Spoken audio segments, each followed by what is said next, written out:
Koh-i-Noor railway station is located in Pakistan. History. Legendary origin.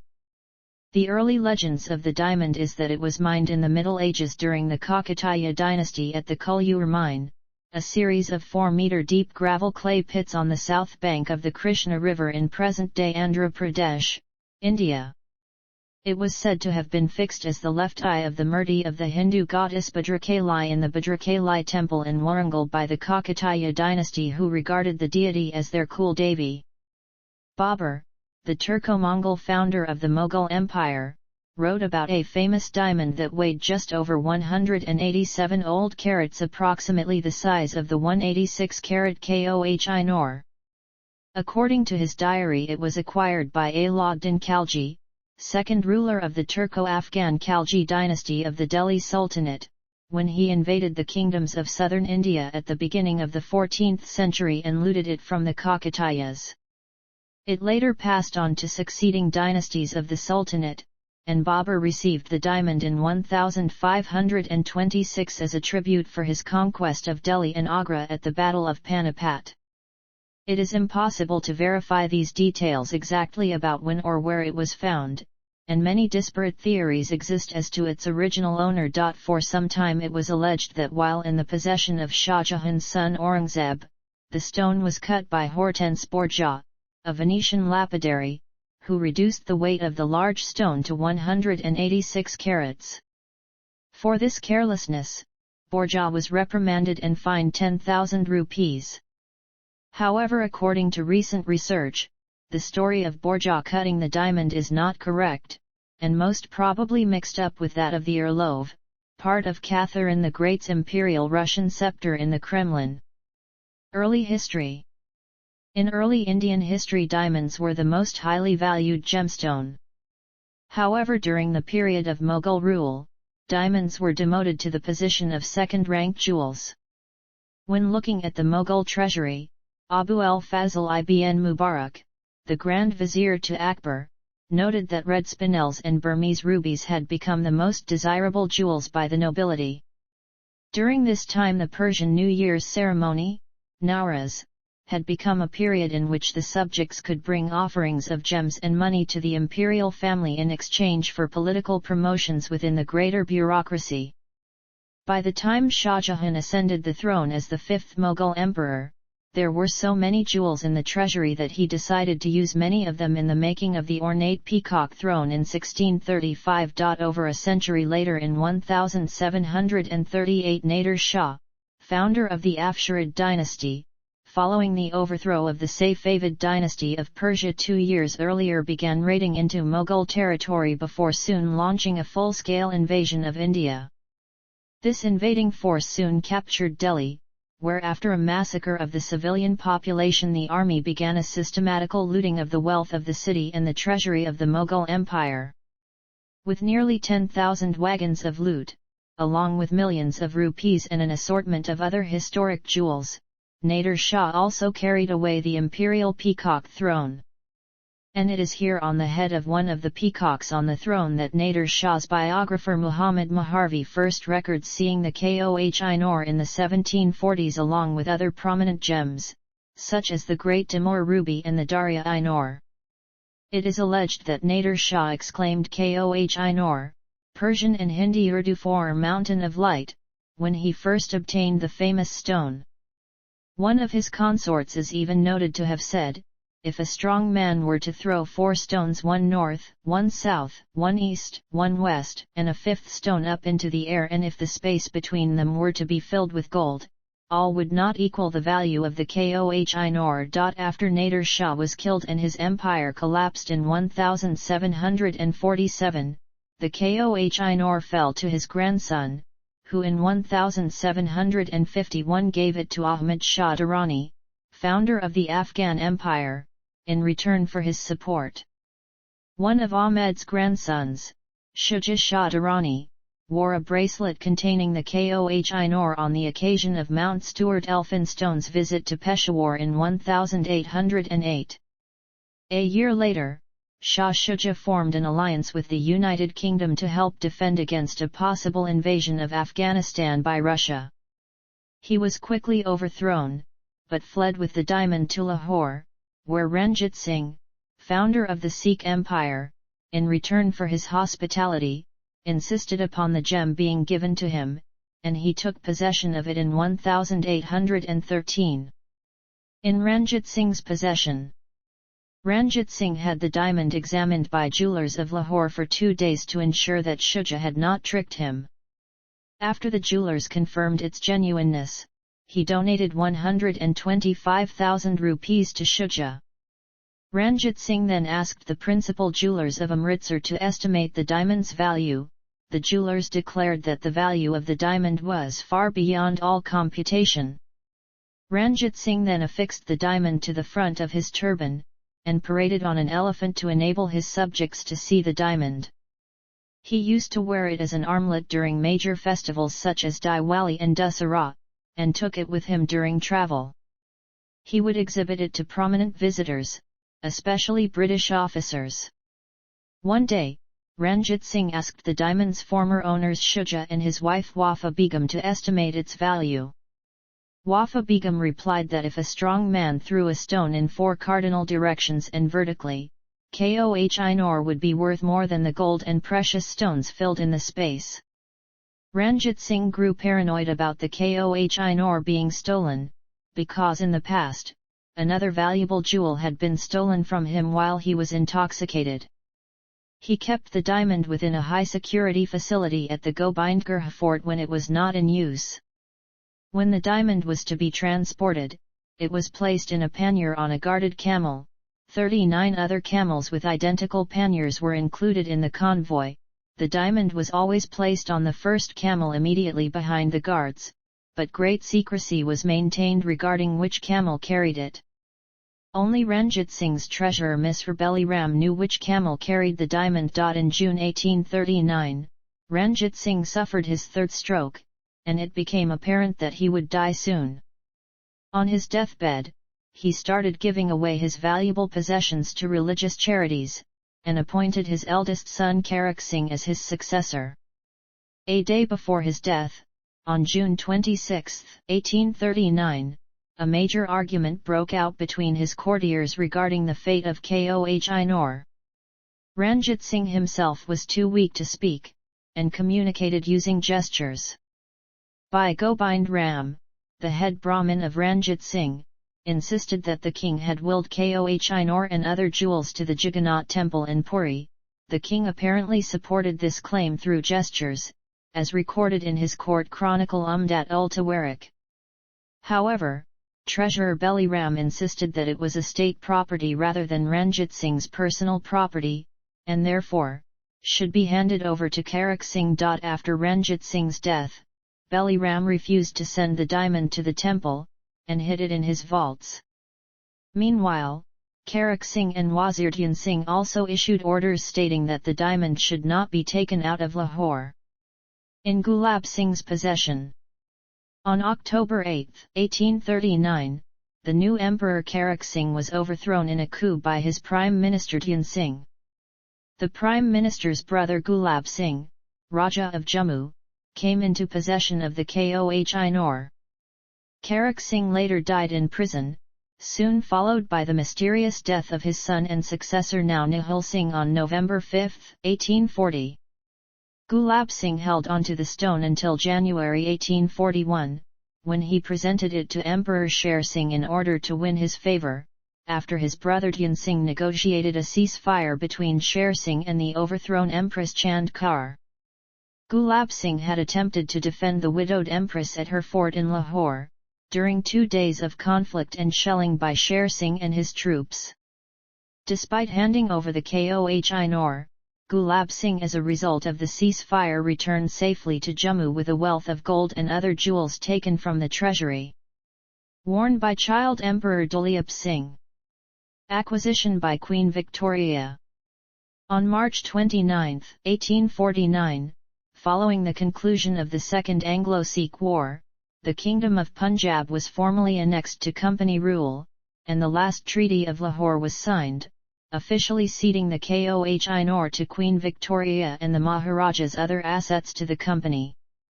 Article 3 of the treaty read, the gem called the Koh-i-Noor, which was taken from Shah Suja ul Mulk by Maharaja Ranjit Singh, shall be surrendered by the Maharaja of Lahore to the Queen of England.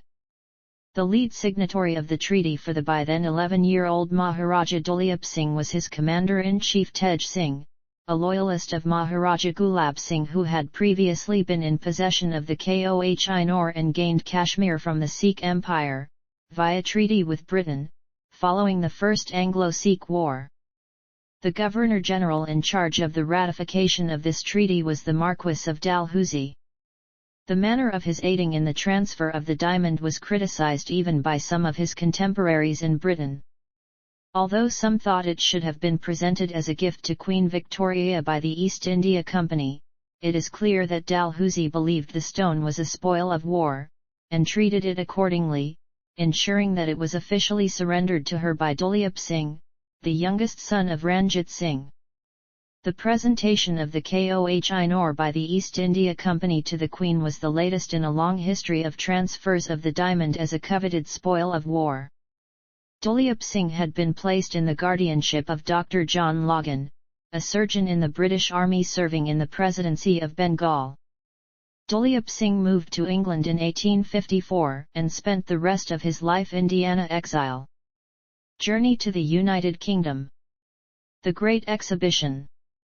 Members of the public were given a chance to see the Koh-i-Noor when the Great Exhibition was staged at Hyde Park, London, in 1851.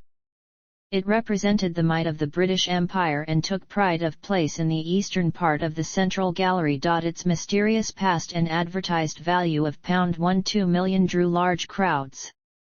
At first, the stone was put inside a gilded birdcage, but after complaints about its dull appearance, the Koh-i-Noor was moved to a case with black velvet and gas lamps in the hope that it would sparkle better.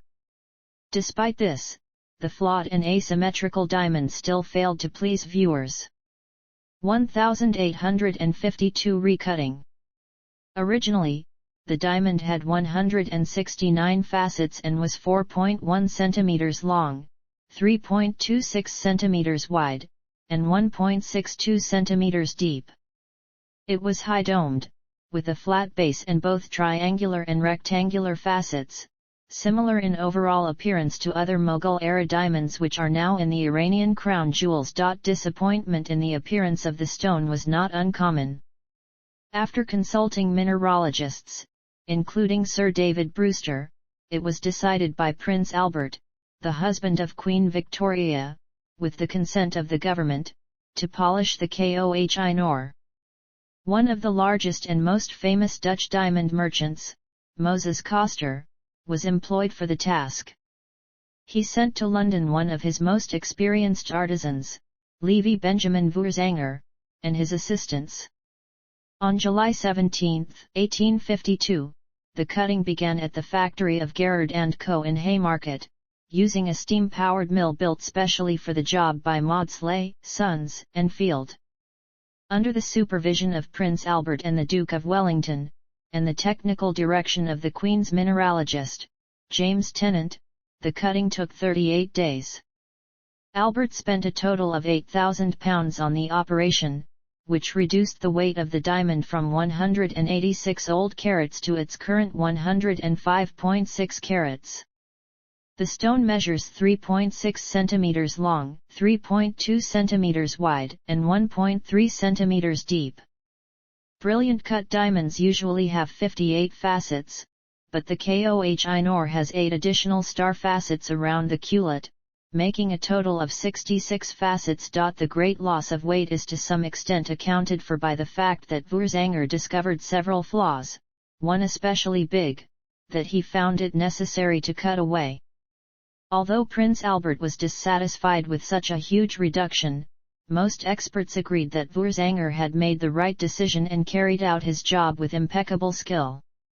When Queen Victoria showed the recut diamond to the young Maharaja Duleep Singh, the Koh-i-Noor's last non-British owner, he was apparently unable to speak for several minutes afterwards. The much lighter but more dazzling stone was mounted in a honeysuckle brooch and a circlet worn by the Queen.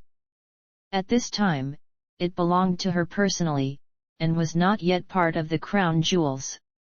Although Victoria wore it often, she became uneasy about the way in which the diamond had been acquired. In a letter to her eldest daughter, Victoria, Princess Royal, she wrote in the 1870s, "No one feels more strongly than I do about India or how much I opposed our taking those countries, and I think no more will be taken, for it is very wrong and no advantage to us. You know also how I dislike wearing the Koh-i-Noor crown jewel." After Queen Victoria's death, the Koh-i-Noor was set in the crown of Queen Alexandra, the wife of Edward VII, that was used to crown her at their coronation in 1902. The diamond was transferred to Queen Mary's crown in 1911, and finally to the Queen Mother's crown in 1937. When the Queen Mother died in 2002, the crown was placed on top of her coffin for the lying-in state and funeral. The crown will be worn by Queen Consort Camilla following the coronation of King Charles III. All these crowns are on display in the Jewel House at the Tower of London with crystal replicas of the diamond set in the older crowns.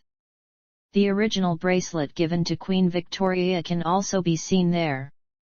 A glass model of the Koh-i-Noor shows visitors how it looked when it was brought to the United Kingdom.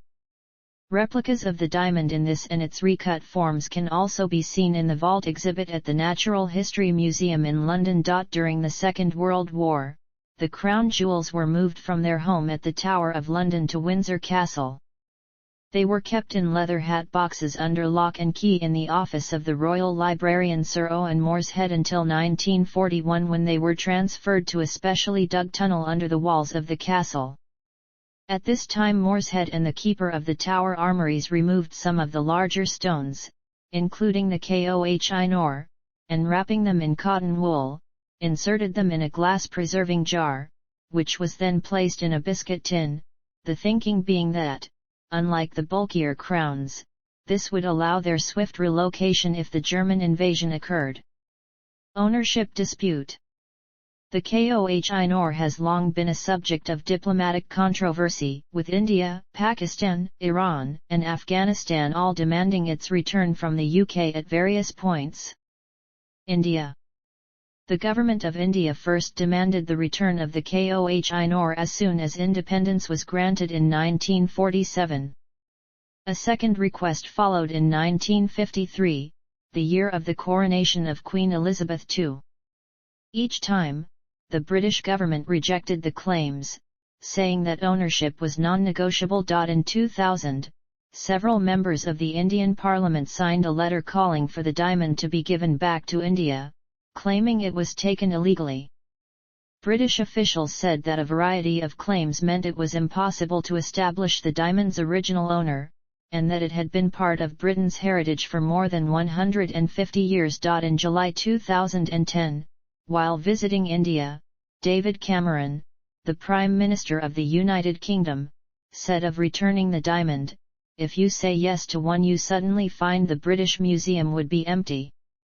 I am afraid to say, it is going to have to stay put." On a subsequent visit in February 2013, he said, "They're not having that back."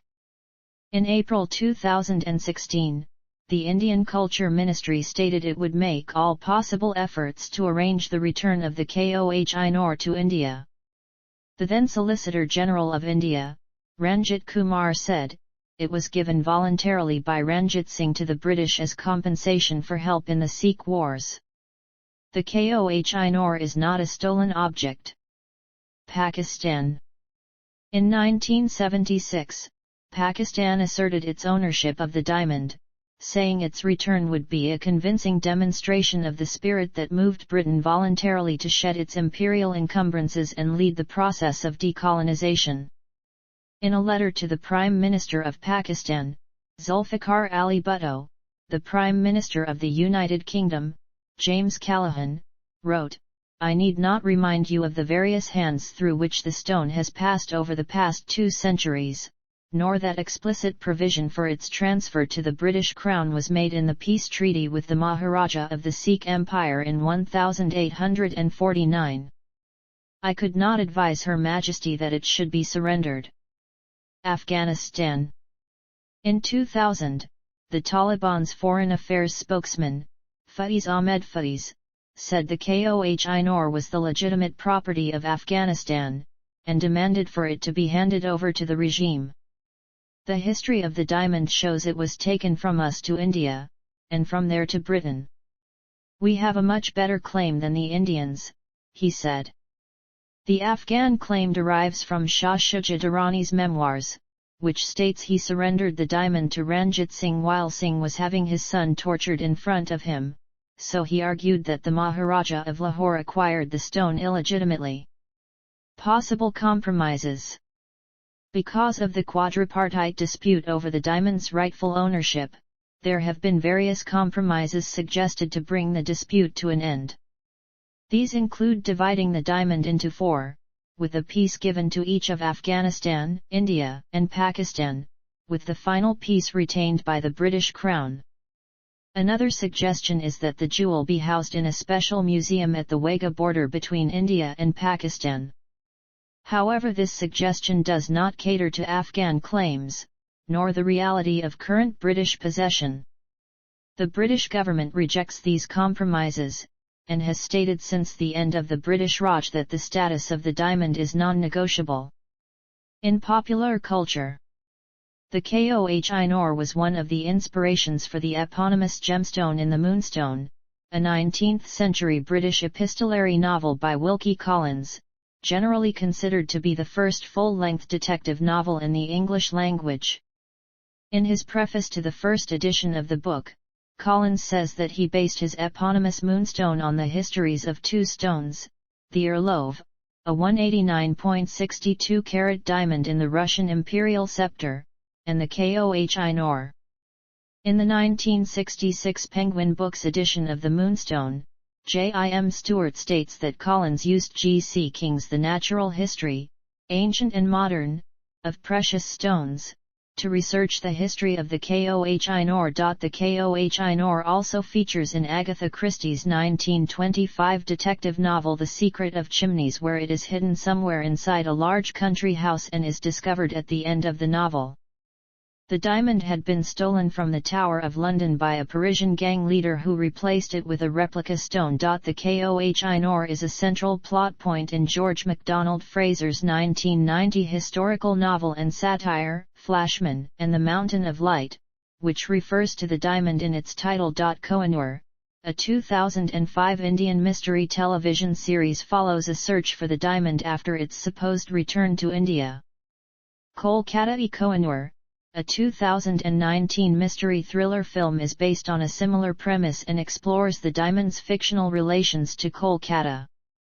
See also: Darya-i-Noor, Golconda diamonds, List of diamonds, List of largest rough diamonds. Notes.